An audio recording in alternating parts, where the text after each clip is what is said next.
Eh bien, le hockey sera de retour à Seattle à compter de l'automne 2021. Et j'ai entendu des gens dire, ah, le retour de la Ligue nationale de hockey à Seattle à l'automne 2021. Faites attention, la LNH n'a jamais été à Seattle. Et ça nous pousse justement à dépoussiérer quelques documents, faire un peu de recherche concernant cette époque lointaine. Donc, à l'époque, la ville de Seattle, eh bien, c'était, oui, les Metropolitans qui évoluaient là-bas, qui faisaient partie de l'Association de hockey de la côte du Pacifique. Et n'oublions pas qu'à l'époque, là, on est à l'automne de 1915, la LNH n'existe pas non plus, c'est l'Association de hockey nationale dans laquelle évolue le tricolore. Alors, cette première saison-là pour Seattle, eh bien, 18 matchs, 9 victoires, 9 défaites. Et le premier match de l'histoire des Metropolitans eh bien, est allé à l'avantage de ces derniers avec une victoire de 3-2 contre les Aristocrats de Victoria. Oui, des noms un peu pittoresques. Et il y avait aussi les Rosebuds de Portland, les Millionaires de Vancouver, les Metropolitans de Seattle et les Aristocrats de Victoria. Une saison de 18 matchs seulement à l'époque. Et bien sûr, comme on l'avait fait avec Ottawa au début des années 90, on est revenu dans le passé, bien sûr, au cours des dernières heures pour retracer les origines de cette concession qui a été les Metropolitans de Seattle.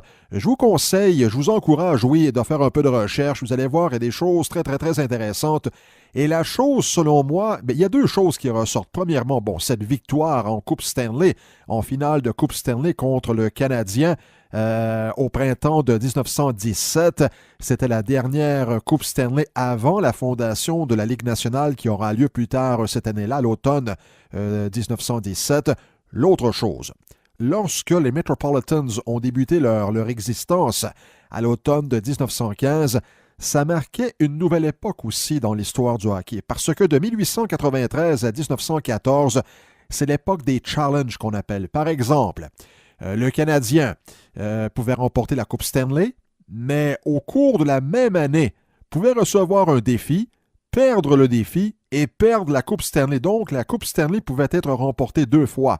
Et lorsqu'on gratte un peu dans les chiffres, on se rend compte qu'il y a des années où est-ce que la Coupe Stanley avait été remportée 3 et même 4 fois. Donc, l'arrivée 1915, l'arrivée, oui, des Metropolitans, ça marque un renouveau dans l'histoire du hockey, mais l'histoire sera courte cependant pour les Metropolitans qui cesseront leurs activités en 1924, mais leur victoire en Coupe Stanley contre le Canadien, c'était le 26 mars 1917.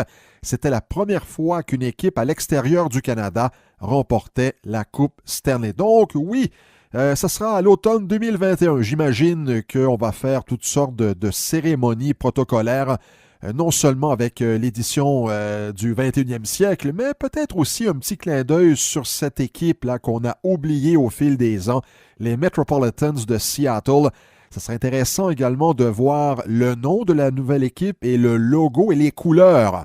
On verra bien.